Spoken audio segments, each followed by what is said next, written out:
Blood. There's blood everywhere. The markets are down. Bitcoin is down. Ethereum is down. We did cash in some trades yesterday. Big shout out to our Discord community. Made some money. We'll talk about the markets, where they're at. What can we expect? We're leveraged to the teeth. Leverage so high that, well, maybe another leg down is coming with a big wipeout of longs. We're going to talk about that. We have MATIC joining us to break down the charts. What is he bullish on? What's the current setup for Bitcoin look like? Also, we have some altcoin news. We're going to talk Bitcoin. We're going to talk Ethereum. Not all is bad. Share some good news. Avalanche seems to be continuing to get some headlines. SWE got a big listing. And Polkadot reaches over the aisle of Web 3 to Web 2 and is trying to onboard institutions. Do they have a leg up? And is that going to be the saving grace for their layer 1 chain that hasn't really been doing anything? We have that and much, much more on today's episode of Sin City Crypto. Let's go.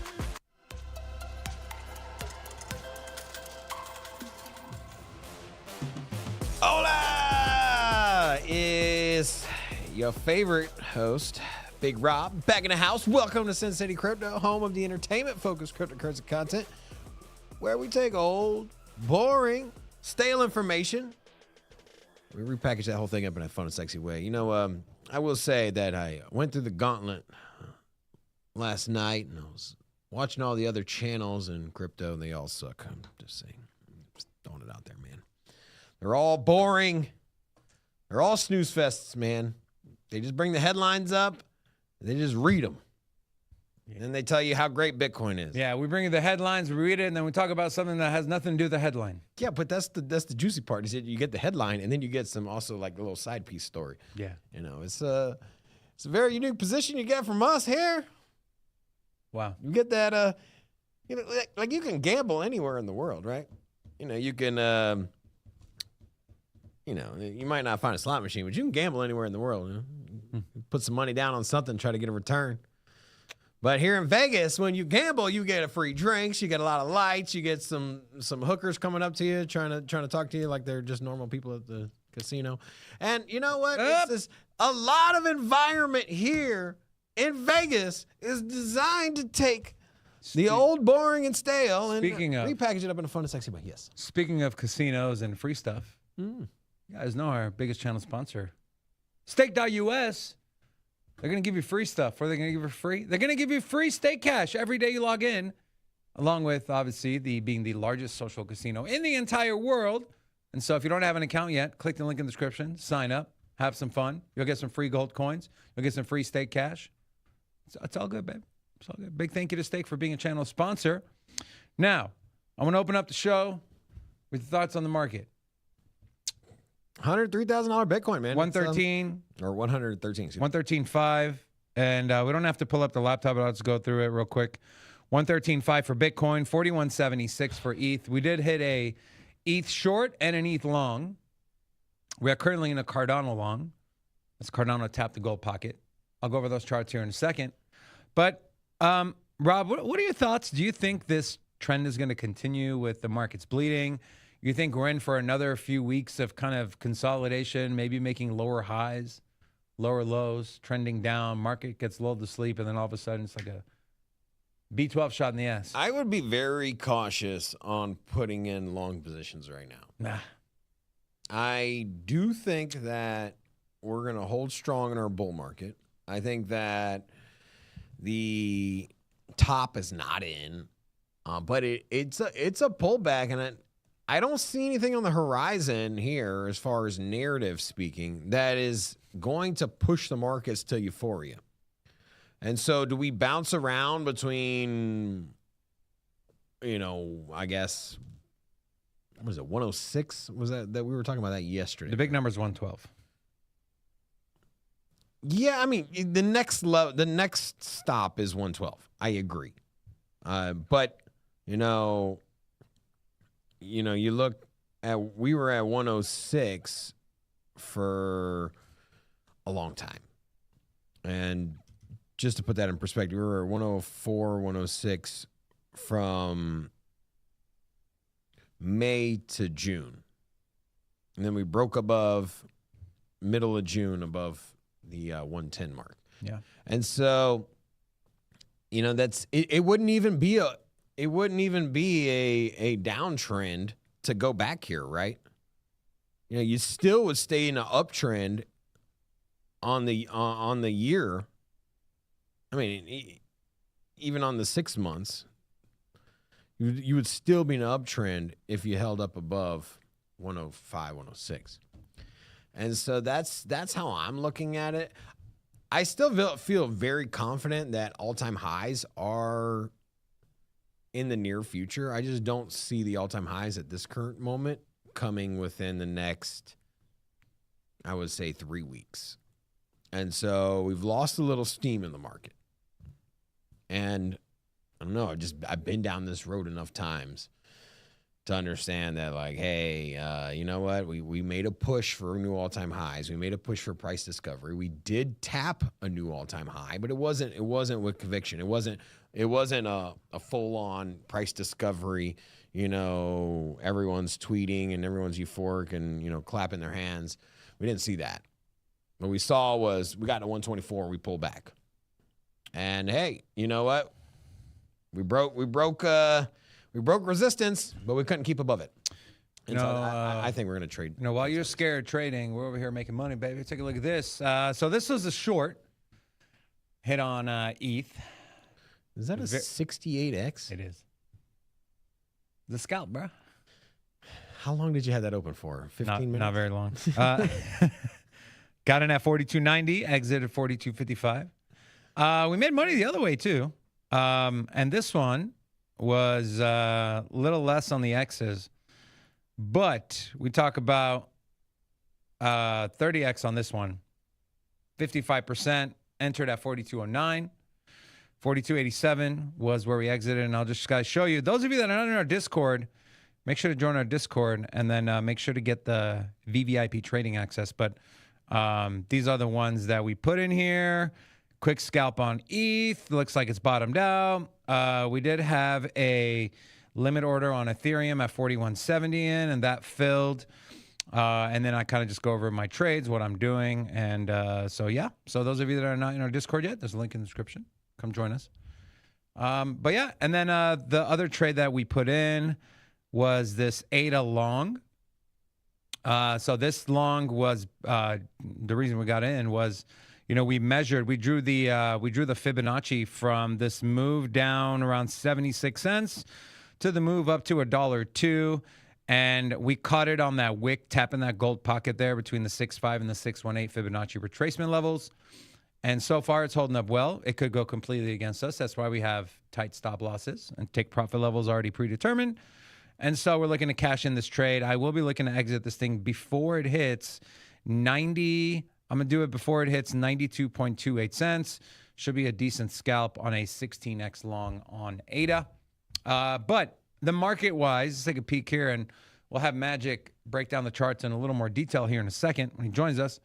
Crypto leverage surges 27% to $53.1 billion, hitting the highest level since early 2022.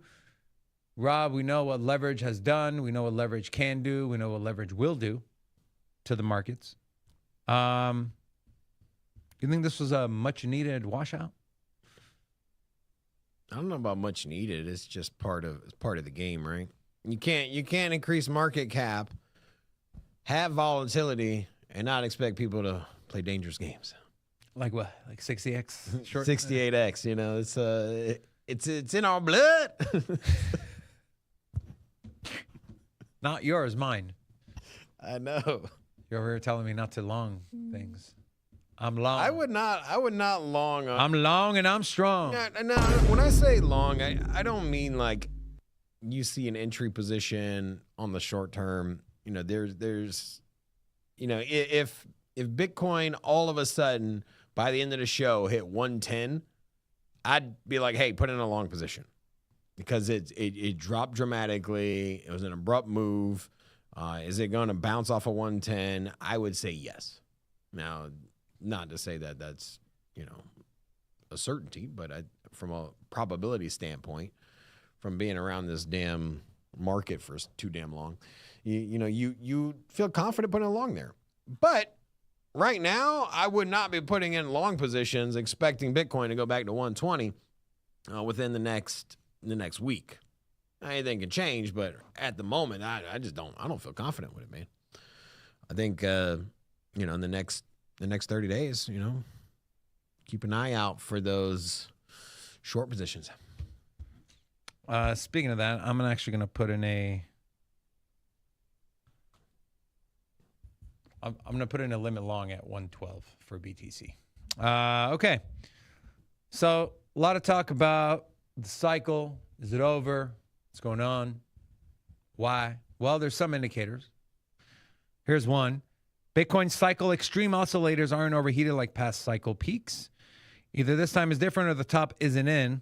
You take a look here, and what you're looking for or looking at is the gray. Okay, this is where you're overheated 6 out of 8 indicators. You can see here this was a top.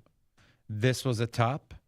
This was a minor top, and well, we're not even close. So just some insight into some indicators. This is not something I've ever personally used. I just saw this. This was actually, let me give credit where credit's due. This was posted by Bitcoin Archive. And so, again, we're going to consistently hear these talks every time we see a pullback in Bitcoin. Is the cycle over? Which I'll be asking Magic that question here in a little bit. Magic, is the cycle over? And he'll be like, well. And so, yeah. He won't give you a straight answer. He'll give you the probability. He says, people don't want to hear it, but Magic's backstage. I'm reading a shirt. It says, thriving purely out of spite. Yeah. I love Magic. All right, let's bring him on. Magic, welcome back. I love how that shirt is in a heart. Pleasant person in real life, I promise. Yeah. When are we going to, we've met online. When are we going to meet in person, man, so I can give you a hug? Don't worry. I am exactly what you see on TV here. I am complete. I had no doubts about that. 100%. There is absolutely just randomly just blurt stuff out. I will take an intense conversation, especially if it's regarding business, and just be like, you know what, guys, I got an idea. He will make you question his. We need tacos. He will make you question his IQ at times. Other times, he'll make you question his testosterone levels. But that's neither here nor there. They're off the charts. They're literally off the charts. Yeah. Wow. Magic. Like in which direction? Yeah. What's up? I know, right? In which direction? So maybe unbutton another button here. Oh. He's finally growing chest hair. Okay. Magic. Bitcoin. I got 112 on my chart as a very, very key level. You take a look here. ETF flows. 121 million flowed out of Bitcoin. 200 million flowed out of Ethereum. Looks like Wall Street is selling. What are you seeing on your chart, Magic? Again, I got 112 plotted as a very important level. What are you seeing, and what are the probabilities of where this next move is going to go? Are we going to keep trending down, or do you think we're going to get a reversal here shortly? I think we're in, kind of like you said, really important territory. So in terms of the chart, it's the standard deviations for me as always. We go off these 6-month guys, and they've absolutely cooked going into this last 6 months of the year, the second half. So really, really nice, pretty well respected. So you do want to see some recovery there, but you had a pattern at the top here that played out, and target wise on it, you are coming into that second target, which is, right here at that like low 113 region, 112 area, or just this, most recent low would be key. So if this doesn't hold, you would just open it up to the 113%, target down here at like 110, not too far down. So you're kind of just stair stepping it. So that the main reason I would highlight that this is important for us to hold on to is because throughout this cycle, and I'll get rid of all this junk on here so that everybody can actually see the chart and not my child-esque drawings. But there we go. What's most important to me is when you look at behavior of an asset, especially in this trend, you'll notice it's just kind of stacking on top of itself. Really clean trend, big consolidation. A lot of times we're not even back testing them. And if we are, we're like almost front running them by, just a little bit. But same thing with right here. So realistically, there's nothing to really be concerned about until we start giving up major areas on the chart, which to me is about 100K. Your first warning shot would be, though, coming below like that 112 region, because you can see that's kind of your, consolidation peaks here before this final move up. And you would want to see this holding, because if we break below here, I do think that, you are probably heading back to like 100K, and my eyes light up and kind of start looking towards this specific pivot, which is the 6-month and the quarterly. So quarterly and bi-quarterly, however you want to say it, they are the exact same number. And that doesn't happen very often. And losing this area is where, when you guys would say, I heard you talking about, like, will he give you a straight answer as the cycle over? I'm going to say no right now, but hell yeah, bro. Yeah, it's over. That's it. That's it. That's it. Let's go. The bull cards are out. 135. Here we come. I reserve the right to be wrong and change my mind below 97,852. Fair enough. That's kind of my line in the sand. Where what was the magic? Just like last time. What was that? What was that level, brother? Sorry to interrupt you. 97,852. Got it. So, give or take $100,000, pretty important area for us to hold on to. And you can see why. There's really, on this move up, if you were to give this area up, one, it's a really high time frame average of price. But if you lose it, there's nothing beneath you and coming back to these lows. And at that time, you have to start looking at things like, what's the yearly chart look like? Where are we at in time on the cycle? There's often people like to say things like, what would be maximum pain? And I think that's a really interesting conversation because below here, giving this area up, you're back below that yearly open. And I think maximum pain for this cycle would be, one, if it peaked a little bit early, like it in hypothetical land here we're talking about, which I don't think is most probable. That would be maximum pain because nobody was ready for it. None of the indicators that normally tell us the cycle's over went off. People would be kind of caught with their pants down.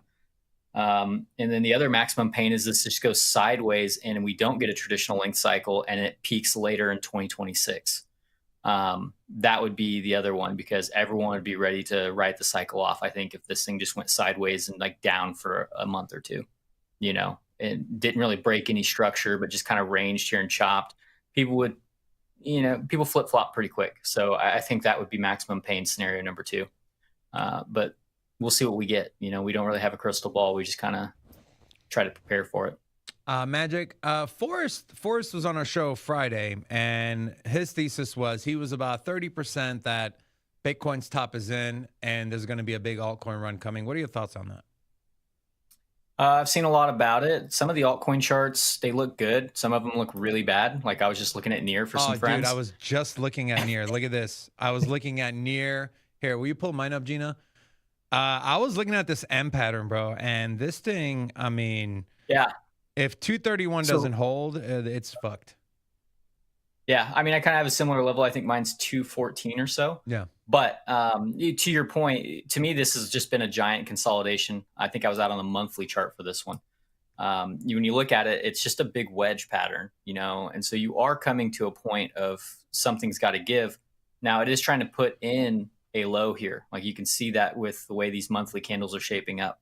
It is trying to put in a low, but it really doesn't accomplish anything unless you're back above the 2024 or 2025 open here, which would give you a break back to the top side of what you're looking at structural wise. But in your point is if it were to break down from here, it would confirm this as a lower high in terms of outside of just consolidation theory, where it's like, oh, we're just consolidating this high. It doesn't matter because we have a higher low. Well, now we have a confirmed lower high and you're targeting a new lower low. And that's where things do. Yeah. Below here, things look really bad. So you're correct. But yeah, for right now, Near is just one of the most boring assets, I think. And so, not all the altcoins are that way. Ethereum is the one I think everyone's been paying attention to because it's such an important chart. When we're looking at things, that and Solana would be another one. If I can get my TradingView to load here. TradingView's been lagging. Yeah, I've had that issue a few times, and it's also been like unsaving things and moving my object tree around again, and that as someone like me really pisses me off. So TradingView, if you're watching, like you're on my shit list. But I know I'm a Karen. I write letters. No, in terms of like what you're looking at here on Ethereum, you've come up close to the all-time high. There was some minor weekly resistance up here, and I've been eyeballing this trend-based gold pocket, which we've covered many times. For the one-to-one move, right? Well, your local gold pocket from the last like weekly lows to the high comes in there. So to me, it just kind of validates that we really need to be above about $3,800 on Ethereum long-term to see any real upside to hit these targets, which timing-wise, which this is a very awkward pattern. Again, the impulse down was so sharp And I expected to see something similar, like reciprocal for the end of it. And so even with it being that sharp and quick, just mirroring that, it still puts you out at the end of Q4, which kind of validates the idea that if Bitcoin just kind of went sideways and down, but didn't really break anything before its next move like it's been doing, I think you'll find assets like Ethereum and maybe some of these altcoins doing the same thing. And it'll just bore people out of the market. And that's kind of the hopium side of things. Now, if the top is in, I mean, that's going to suck for a lot of people. I know a lot of people were loading up on altcoins up here. Maybe they get that rotational pump. Maybe they don't. It's not something that I realistically put a lot of trading capital or stock into, because I think it's risky. I think it's too risky to potentially lose gains that you made during the easy part of the bull market to try to get that last, Rob. But some people, I don't know, some people say this is the worst bull market ever and they didn't make any money, but it's probably because they bought altcoins at the beginning. I'm just sat on them. I'm curious what altcoins do if Bitcoin's not over 110. And so, I'm in a zone where I could see Bitcoin losing the 110 area. I'm not sold on it. I don't think that's where we're going. I think it's the 112. I think David said was really strong support. But altcoins I think will do well and keep increasing market cap of altcoins, and we'll see the Bitcoin dominance fall if we're range bound between the 115, 120. But I'm just curious what altcoins will do if we're under 110. I just don't see it. I don't see altcoins exploding. I think if you're going to have a consolidation in altcoin season, quote unquote, start, it would be with less of a pullback of Bitcoin. But I know we can go look back at 2021. Altcoins took off after Bitcoin's first big pullback. So it's kind of a fight here. Would you see a pullback in Bitcoin, alts explode, or would it be kind of like history where you did see a pullback in Bitcoin and alts still exploded? So I mean, I don't know. I mean, what do you think about when you're looking at alts and current price of Bitcoin? I do think that alts are going to struggle. Like you said, if they get down below 110, and that's a big area for Bitcoin as well. And the reason is when you go out to like a weekly and a monthly chart here, you'll notice that you haven't really closed any weekly candles back below 110 since we broke it. So we haven't actually come back, and we were regarding it as resistance back below it. I think that if that happens, I don't see altcoins pumping if Bitcoin's, for lack of the term, shitting the bed. I don't think I would be willing to put much money into that camp if that's the case, but I'm also pretty risk averse when it comes to investing. So, yeah, I mean, I just don't see a world where altcoins make new all-time highs if Bitcoin is coming back below and like dumping down in like the sub 110 range and ranging maybe even as low as 100K over time if that were to occur. So, yeah, I think it's a big week. I think it's a big week for crypto in general. Right. I think it's going to be interesting because I think that Fed meeting has a lot to do with it when they come out and figure out if they're going to raise or lower rates with Mr. Powell, because that jobs report was ugly, and the next job report is going to be really important. So I think they're projecting, is it 73 or 83,000 or something like that? And if it comes in over 50,000 on the report, the likelihood of them actually doing a rate cut goes down significantly, because then the labor market looks strong again. And so, you run into this thing of like, what's going to happen? And I really do think that the market is reacting because tariffs, the inflation is now starting to show up a little bit more. Like it's showing up periodically, and it's going to show up pretty quickly, I think, as well. And so that's one reason why I think market's kind of reacting the way it is. But Magic, I gotta know what's that written behind you on the whiteboard? What do you have written there? That's my workout. What you got on your workout? What'd you do? It looks pretty blank to me, man. What's going on there? Robin. It's a lot of stuff, man. I guess I could do this. I don't know. Okay. This way? All right. Freeze frame. Someone It's cropped like a whole workout. Fair enough. Yeah, it's a lot of stuff. I don't know. Awesome. It seems to be working, I think.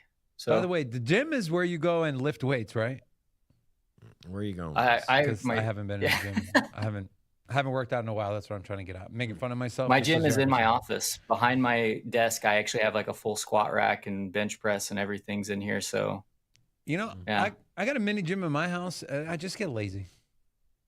You know, it's different when you put your clothes on, leave the house. You know, you're there. You got that far, huh? Well, congratulations. Anyways, Magic, remind me, did we look at Chainlink last week when you were on? Oh, will you pitch your camera We down just did, a little bit if actually. you don't mind, Magic?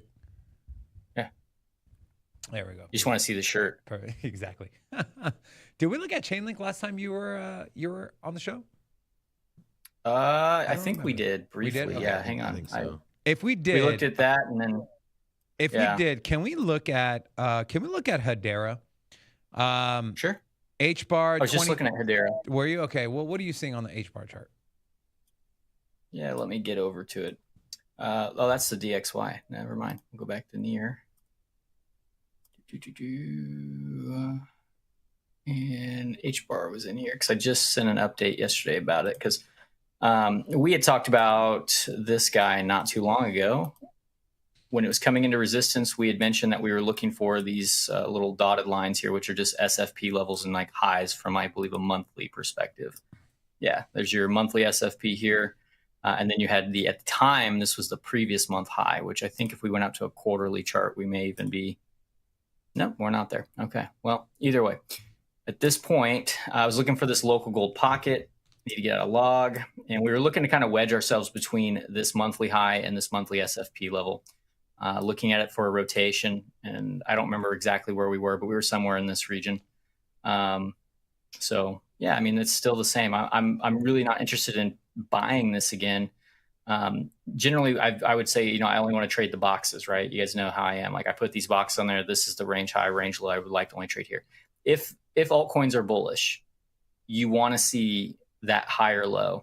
Right? That's what you want to see. You want to see something that's signaling to the market that sellers don't have the oomph to push it back to range lows and make an attempt at new lows. So to me, this was the most logical place to look for that at the time. So that's what I'm looking for is what's going to happen between 18.39 cents and 20.23 cents. And so when it hits that, you know, gauge the reaction, or I shouldn't say when, if it hits that, that's where I'd be interested again. The only thing I think that was alarming, and I want to say it was a yearly. Yeah, you're below your yearly VWAP here. Kind of a big area to, you know, hang on to. You want to be above this. You can see historically it's support and resistance pretty well. So above it, good. As you can see, trying to hang on to it for dear life. And once we give it up, I think you'll see this little ellipsis here. Be curious where the standard deviations are on that, actually. Standard deviation 1. Let's go to 2 and change that to 3.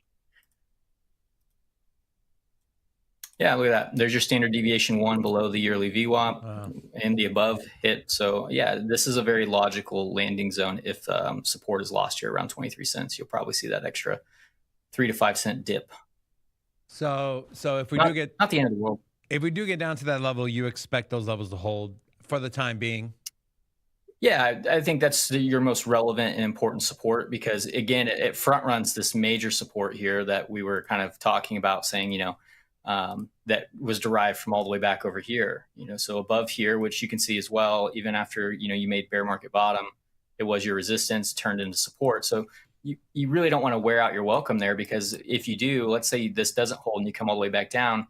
I know we're not pattern bros here, but you have a pretty obvious descending triangle, right? And not a guarantee it breaks down just because it's a pattern, but you know, I think on those they actually do have a higher likelihood of breaking down, even in crypto where it's like 60 or something, 60% likelihood. So not like amazing odds, but the odds shift in favor of, ooh, this doesn't look good. So you want to see that. I believe the correct term from Bulkowski on something like this is called a partial decline. So you want to see a partial decline, which just indicates that sellers aren't strong enough to continue pushing the asset lower, and you see that strength come in. And if that happens over the next month or two and Bitcoin doesn't really do anything substantial and maybe even goes a little bit lower, which I think it's going to have to if this is going to meet this target, yeah, I mean, people are going to freak out. I'm not freaking is what out. It is. I like HBAR. I know you're not. Magic, it's a pleasure as always. Those of you that are watching, if you enjoyed my friend Magic, he's been coming on our show for a very long time. There's a reason for that. We do have his Discord link pinned to the comment section. So make sure to, in the chat, make sure to go join his Discord. Magic, any parting words? Not really, man. Just, you know, stay happy out there, guys. That's why I wear this shirt. You know, you fill in that whiteboard, okay? You get in there and you get out there and be somebody. You know, Magic. I'm best just trying to get investment you can scholarship, make man. is in Just trying yourself. to get a scholarship. Get in there. Magic. I need your honest opinion. I need your honest opinion on this trade. Rob was giving me crap. 68x short. Beautiful. Thank It's some really high leverage, but it's if it's a winner, I mean, as long as you lock in some profits, you had an opportunity to go to 69x. I don't know why you didn't. Saying. Yeah, Like, why did you fall short, bro? Don't even fucking go You just want there. to see what you're gonna Why did you Don't fall even short? go there. Don't. Why didn't you go 69? Don't worry about it. Come on, man. It was a slip of the mouse, I will say. We're here at 68. Yeah. You know, I owe you one later. Anyways, Magic, thank you so much for joining us. As interesting conversations as always. We love you, man, and we look forward to having you on again next week, brother. Take care. Thanks for having me, guys. All right. Take care. Did you see? You know what you haven't done in a while? What's that? You haven't gone down the list and butchered people's names and screamed all out. It's been a while, but I did want to throw out a name that caught a lot of headlines lately. Very easy to. Bo Hines. Oh yeah, that's very easy for you to. Bo Hines. If you missed it last week, he stepped down as the. He stepped down as the strategic. Trump's fluffer. You know, what is it? Crypto fluff. What was his position? Crypto advisor. White House Crypto Council Director. Yeah. Bo Hines stepped down last week, but he already filled a job. He's now joining Tether as a strategic advisor for digital assets and U.S. strategy. So, you know, we always talk about. How much do you think they're paying him? Oh, a whole lot. You think they're paying him over $10 million a year? Tether? Oh, they're probably paying him You think he's got a contract in the hundreds of millions? I would say over a long period of time. Yeah. Maybe a 5-year or 120 million, something like that. I mean, you're literally, by hiring this guy, you're literally putting your foot in the door of the White House. Yeah. I mean, he doesn't. As long as he left on good terms. Yeah, exactly. And so I'm sure he's just extremely well connected still with the people that are in place now. I mean, and you know what? From Tether's perspective, what a freaking move, man. I mean, that's like Tether's big concern, right? The problem with Tether is that they have a lot of regulatory pushback, a lot of questions coming up from the United States and regulators regarding Tether because it is a offshore-based company. And we know that Circle is favored as a U.S. stablecoin, and Tether's kind of losing market cap compared to Tether was so dominant 3 years ago in crypto for stablecoin. It was night and day. Now the market cap is closing quickly. well, look at this. Take a look at this chart. Okay. This is Circle by market cap. You remember when the SBI bank went under, or what was the bank? The Silicon Valley Bank? Mm-hmm. And the market cap dropped to sub 30 billion, and Tether's market cap grew. I mean, look at where they're almost at 70 billion for USDC. Genius bill gets passed. Tether's looking from the inside out, or from the outside in, saying, we need a piece of the American pie. Great movie, by the way, American Pie. Do you like that movie? Yeah, it was all right. Yeah. Which one's your favorite one? It's too many. The first one. The other ones were stupid. The first one's classic. Yeah. Could never eat apple pie the same again. That's besides the point. I enjoyed apple pie even more. Of course you did. You wanted the extra filling in there, didn't you? Good timing there, Gina. So Tether's looking in and saying, like, how do we get a leg up? Yeah. How do we enter the market? Here's the market cap of USDC. No, That's literally what I have on the screen. I thought you had Tether on the No, screen. this is USDC. I was trying to compare the two here. Yeah, you're a little too late there, guy. Yeah. Here, Tether USD compare. There you go. Tether's still growing though. Just Tether 0. Tether is still growing. You know, if they get the nod from the U.S. government, it's a game over, man. You see Wyoming? I don't know if it's game over. Did you see Wyoming? I didn't. Yeah. Wyoming launched a stablecoin. A state launched a stablecoin. That's been coming for a while. It was just a matter of what networks they were going to launch on. What network? They went on 7. They launched on Avalanche. No, more than the Avalanche. It was 7 of them. They launched on 7 blockchains here. ETH, Solana, Arbitrum, Avalanche, Polygon, Optimism, and Base. The Frontier stablecoin. What a dumb name. Right? It's pretty dumb, right? Every time I think Frontier, I think Budget Airlines and me, the door coming off the plane. Or was that Alaska? That was Alaska Airlines. But yeah, here's the news he's talking about. You're seeing the same group here, right? The group you see here is what you're typically seeing when we hear of stablecoins and what networks they launch on. Ethereum, Solana, a bunch of ETH proxies, Arbitrum, Polygon. They're all based on ETH. Except Avalanche and Solana, yeah? Avalanche is EVM, like the straight EVM. I don't count EVM. But what I'm saying is that they're all interconnected, right? Well, then you say Solana's the only one. Is EVM then. No, it's not. We've already had this argument before. Solana's not EVM. They're not. Okay. And so there's one outlier, it's Solana. Everything else is ETH based. And so it's interesting. It shows you that ETH's dominant, but there's also Solana in the ring, which is great for ETH and Solana. But if you're not a layer 1 plugged in directly with EVM compatibility, and you got to use a bunch of bridges and stuff, and it's or Solana, if you don't have connection to Solana either, I mean. I know it just shows you like, hey man, if you're a government and your stablecoin has to work no matter what, like what you know what I mean? Like you can't play around. This isn't some little startup. This is a state moving around, dollars, potentially millions or billions.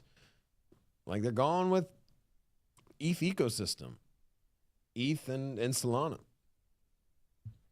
You would think if I asked you this question, hey, there's going to be a stablecoin built, what networks do you think they're going to be on? If I asked you that question 5 years ago, you would be like, Ripple, Stellar, right? Ethereum obviously would be in there, but that's what I would do. I think HBAR, Stellar, Ripple, all are great candidates for this. However, they're not. They didn't get picked. Is there a bias there, or is it just they're going with the market? It's one of 50 states, so I wouldn't put much into it. It's just an interesting thought. Very interesting. You have such interesting thoughts. I do. Yeah. Let's talk some Bitcoin. Brazil. Say something in Portuguese real quick. Something in Portuguese real quick. Thank you very much. They are holding their first Bitcoin Strategic Reserve hearing tomorrow.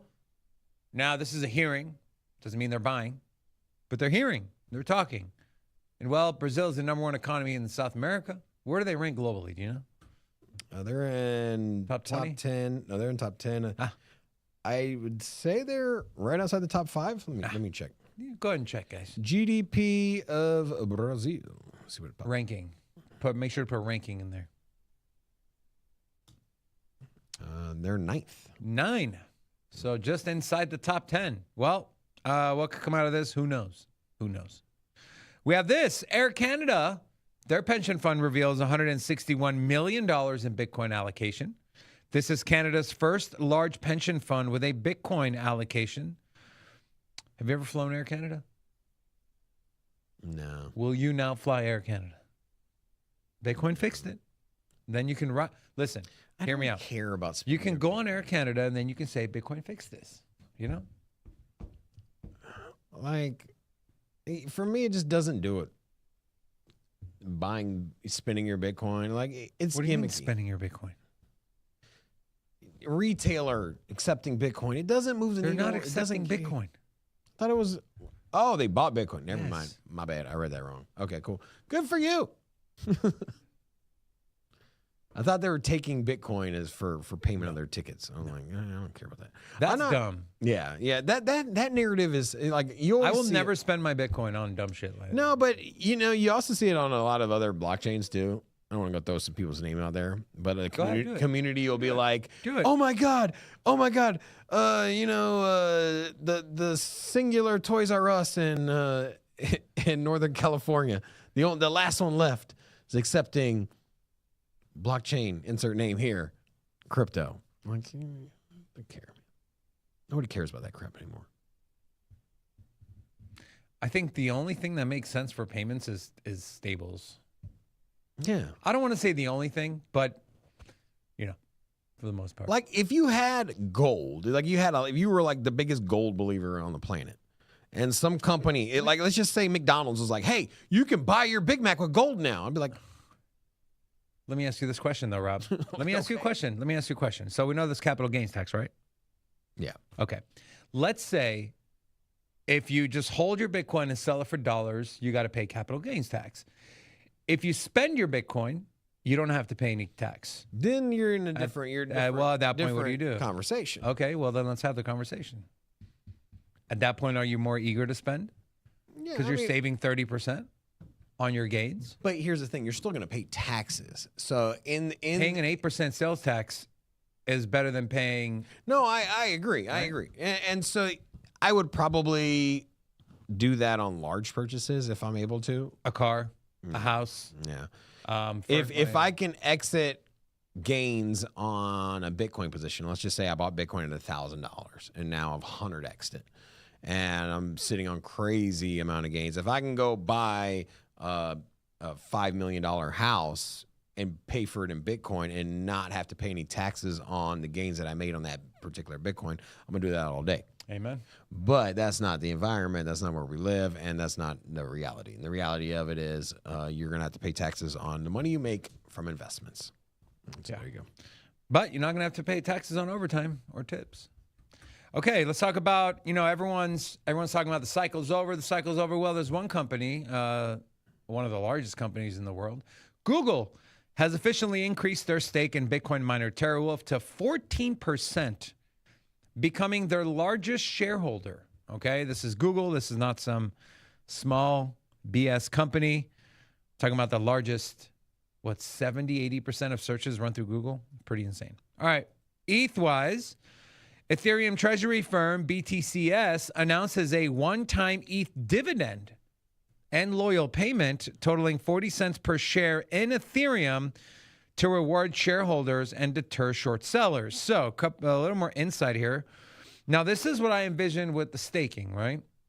Is they take your money, they buy the ETH, they stake the ETH, and they cut you a % of the rewards, okay? Well, the reason for them doing this, paying the dividend in Ethereum, fighting shorters back. So by having shareholders keep their shares at the transfer agent, the company seems to be limiting market liquidity, which could make it harder for short sellers to borrow shares. Allen, the largest shareholder of BTCS, said in an X post that the strategy is to, quote, block predatory short sellers, cut manipulation, and build a stronger base, adding that short sellers are betting will dilute and that with the loyalty program, BTCS fights back. So I guess a creative way to stop the shorters. This is something, again, that Mark Yusko, he was on our show. It's been a while. I want to bring him back on. But when I asked him flat out, what the hell is going on with the price of Bitcoin? It was a very clear answer for him. It was very easy to answer that question. They're shorting they're longing the futures and they're shorting the spot or vice versa. I can't remember which one he said. And they're taking their profit. They're arbitraging the difference. And they're pocketing that difference. Easy money. It's a money glitch. Don't give a shit if Bitcoin goes up. Don't give a shit if it goes down. I'm making money in the middle. And so probably seeing the same thing with ETH.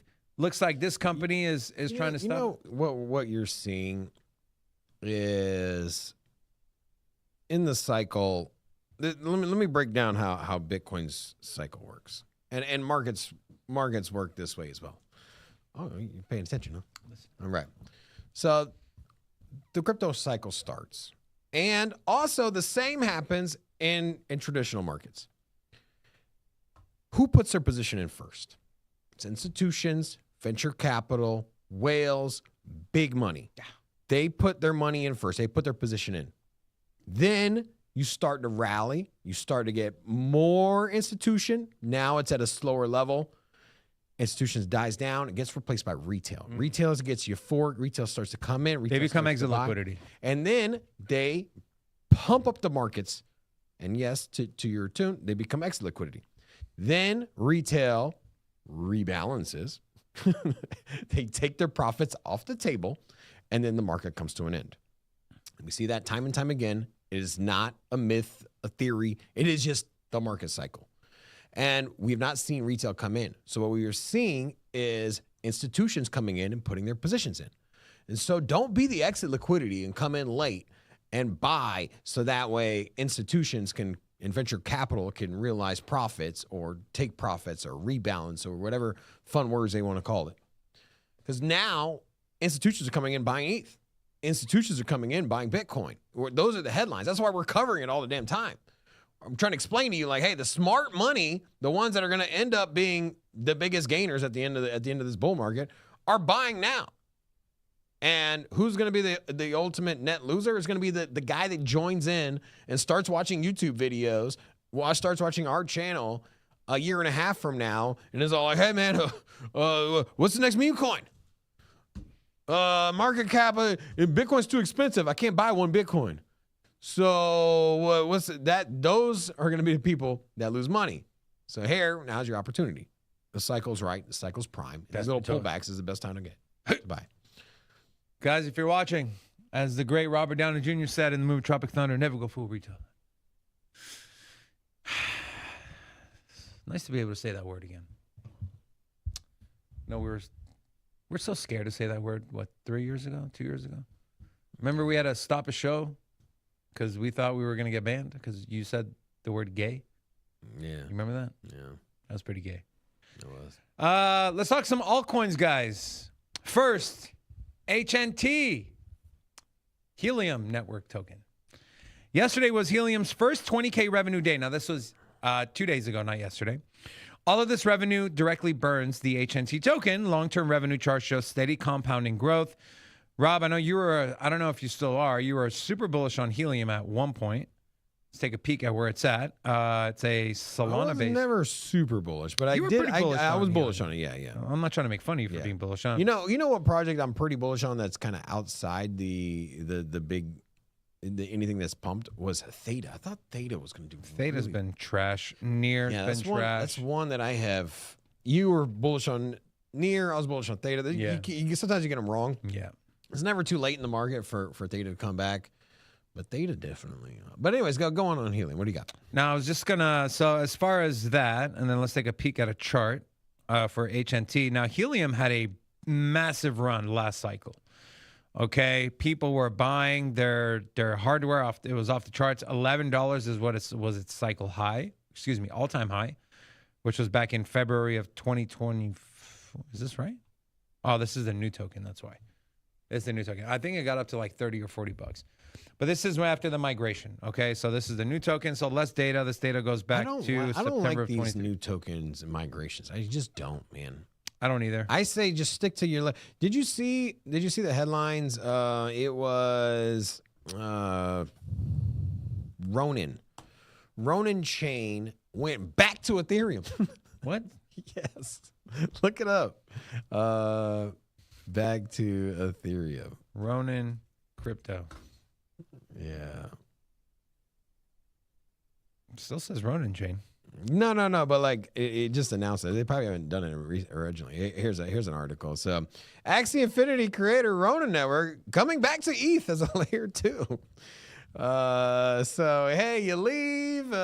You know what? You make a lot of money on your tokenomics, and then you are like, hey, it probably was a bad idea. The Ronin team said that a more performant blockchain and Ethereum's Wall Street appeal drove the decision to return to the ecosystem. Interesting. I bet you we see more of this. I bet you see like GALA ever since they started their own chain. Ronin is like Rob, you know? We'll just call it Robin. Oh, we changed the N to a B. Wow. Robin comes crawling back to E. Let's go. I really don't want to go down this path again. Wow. For the love of God, I made one joke. Just drop it, okay? Thank you. So... Did you know if you change the D on David, it's Davis? What? Instead of David, it's Davis. If you change that doesn't make sense. Neither does Ronin and Robin. Thank you. Yes, because I was making the parallel to ETH and you leaving ETH and coming back. We welcome you, though. It's okay, man. Again, please, I'm not trying to get into another 10-minute long screaming match. But do you think more blockchains? Yeah, do this? honestly, probably, man. People go where the money is. People go where the liquidity is. People go where the users are, and people go where the attention is. And right now, the users, the TVL, and the attention are on Ethereum. Yeah, and imagine if you had a blockchain. You're having relative success. You're doing pretty well. You know, you're doing your thing. Your community's growing. You're like, hey, we're gonna leave ETH and we're gonna go do our own chain. And you leave your own chain, and then nothing happens. No growth. It's just like crickets and just a snooze fest. And then you're like, going back to ETH. We're going streaking. Please come back. Through the quads and gymnasium. Come back, Jack. Jack, come back. Is this show over yet? Not yet, almost. Okay. Yeah. Why, you wanted me to end it right now? No, I'm just... You over the show? Just curious. No, you hate the show? Not at all. You don't like Good the show? It's an amazing show. You hate your co-host? No. Wow.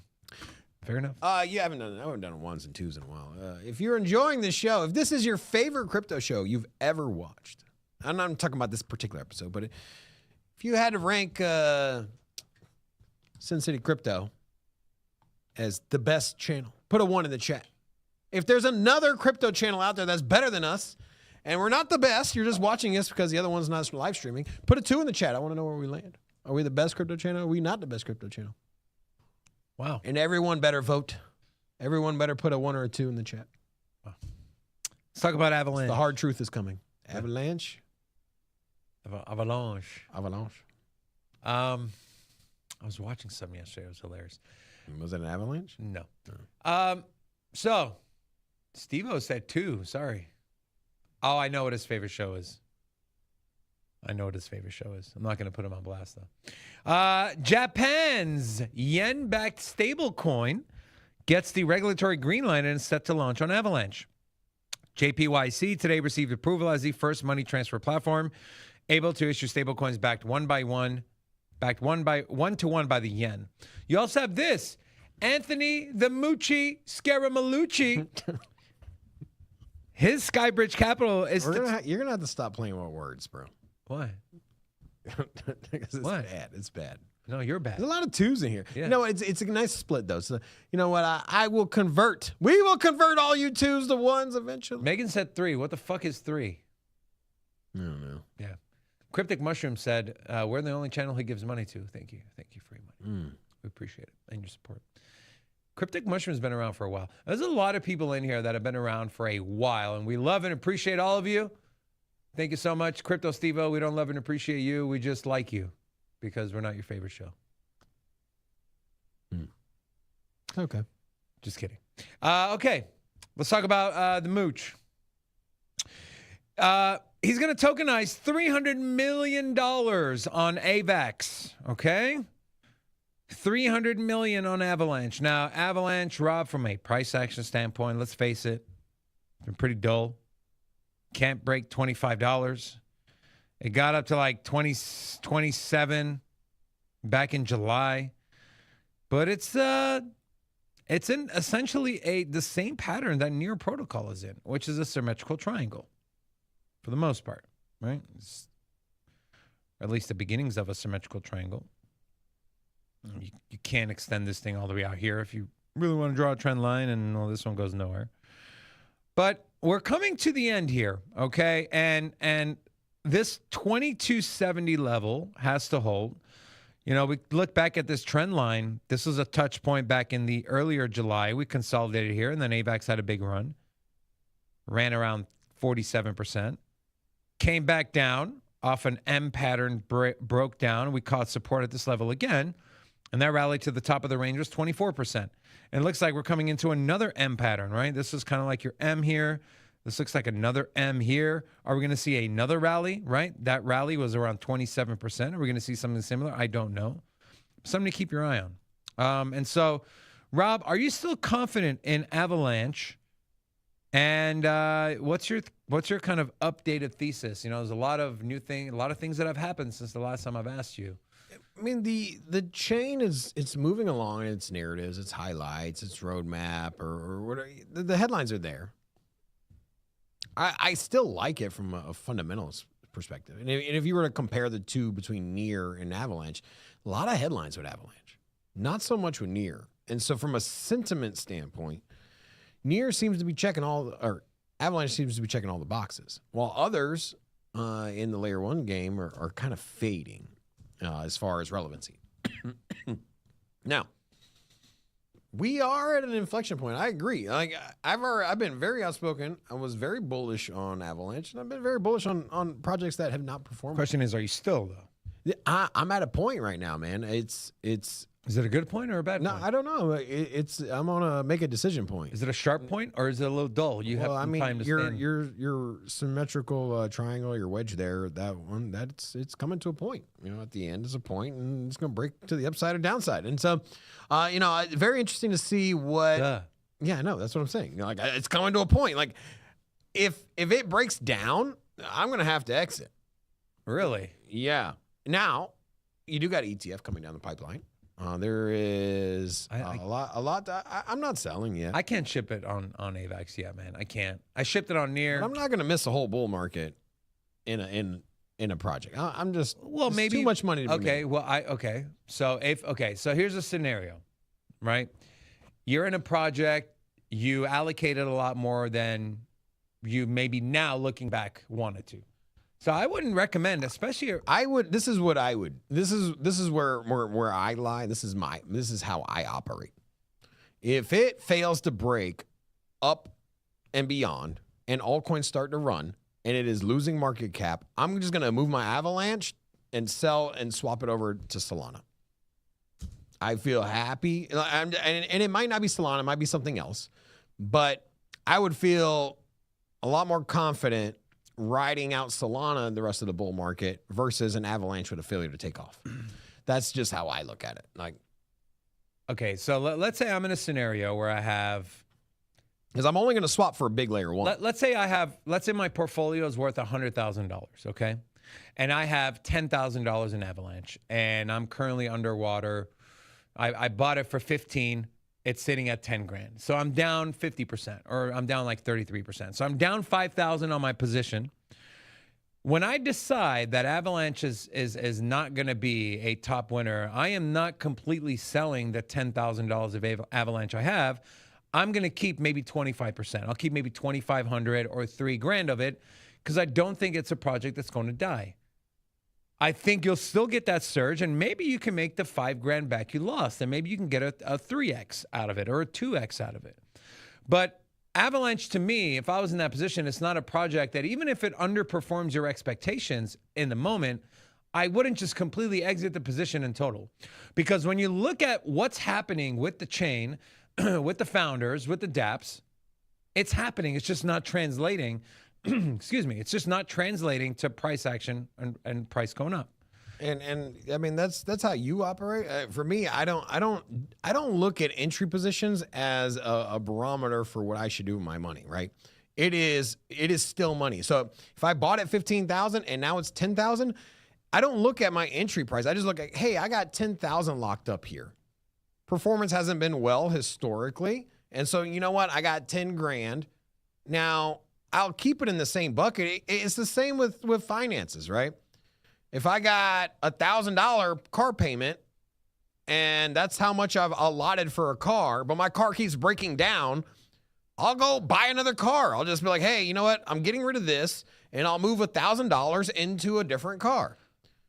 Maybe I will go from a Honda to a Tesla. And I'm like, you know what? I'm going to take that $1,000 payment that I've allotted for, the $1,000, the 12 grand that I spend every year on the car, I'm going to spend that 12 grand on something else. That's how I look at my portfolio. My top pick for an altcoin, layer one, outside of Ethereum, is Avalanche. I got more Avalanche than I got Solana. And so I will sell that position and move over to the winner in that category. I got money placed on gaming, GALA's funny enough, but I will move my position over to another. When are you gonna cut that cord, dude? Dude, yeah, I probably should. Yeah, but here's the thing: I'll move laterally to something that's in a similar category, right? And the category could be lower market cap, high risk, or it could be gaming. So, that's how I move it, right? Because if I look at, well, if you get stuck in the mentality, once it gets back to the point I bought it, then I'll sell. Once it gets back to the market cap that I got, I'll sell. I don't agree. I'm not saying it. Your method is wrong. And that's not what I said. The very first thing I said was that. how I operate, how I invest. But that's not what I said. I didn't say you got to get your 15K back. I know. 10K is still 10K. Yeah, I understand your thesis is that you base your decisions off of where you entered and like how much money you got left, it profits, things of that nature. Not all the time. But you will. I look at it from, hey, I got 10 grand. And whether the 10 grand started as 15 grand, and I look at it the same way in the other direction. If I started with 5 grand, now I got 15 grand. Okay, cool. I got 15 grand. I don't look at it like, hey, man, I made an extra 10 grand. Let me go buy some Louis bags. I don't look at it that way. I'm not saying that, oh, that money's free, so I can go spend it. The point I was trying to make was a project like Avalanche, I don't just exit it completely. I leave a little bit behind. If it goes to zero, it goes to zero, but it could probably still make you some money. So that's it for the show today. Thank you all very much for tuning in. Make sure you're sub to the channel, have your notification bells pinged on, and Gina, roll the outro. Love you guys. See you tomorrow. Bye. Sin City Crypto. Cash is Cuvée. Yeah.